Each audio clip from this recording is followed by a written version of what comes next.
Republik Indonesia tadinya nggak punya neraca. Jadi barang milik negara pun tidak diadministrasikan, tidak direkod. Kita asal bangun, waktu Pak Harto 30 tahun bangun banyak sekali, nggak ada pembukuannya. Jadi waktu kemudian terjadi krisis, kemudian kita punya undang-undang keuangan negara dan perbendaharaan negara, kita baru mulai membangun neraca keuangan.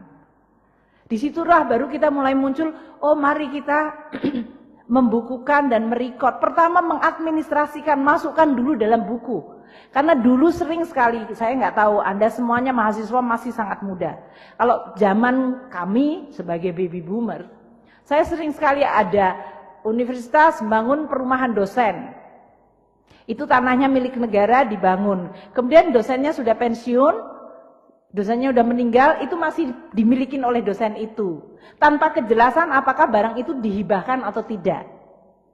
Sehingga di universitas masih masuk dalam pembukaan universitas, tapi sebetulnya ini sudah dipakai oleh dosen dan anak cucunya. Itu banyak sekali barang milik negara. Belum lagi kalau dulu tanah-tanah. Kalau menterinya lagi seneng, oh saya kepingin jual tanah, saya jual tanah saja. Karena dulu nggak pernah ada pengadministrasian. Sehingga banyak sekali republik itu kehilangan cukup banyak aset-aset strategis.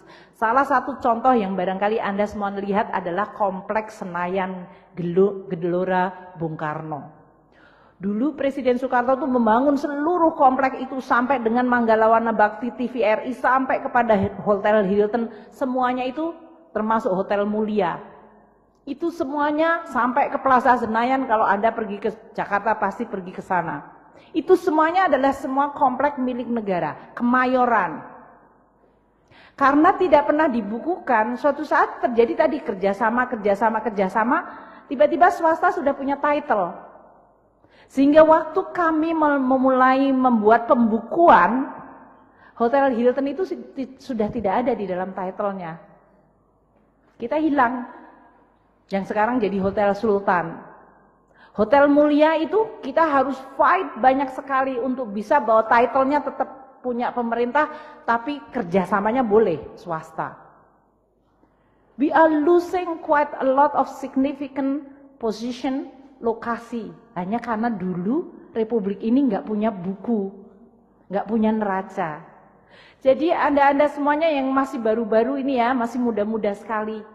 This is what I call it revolusinya Indonesia. Tidak dengan mungkin berdarah-darah, tapi perubahan fundamental waktu republik pertama kali membuat neraca adalah merupakan demarkasi penanda bahwa republik zaman, kalau orang Indonesia bilang jahiliyah, zaman sebelum itu diatur dan sekarang republik sekarang sudah diatur.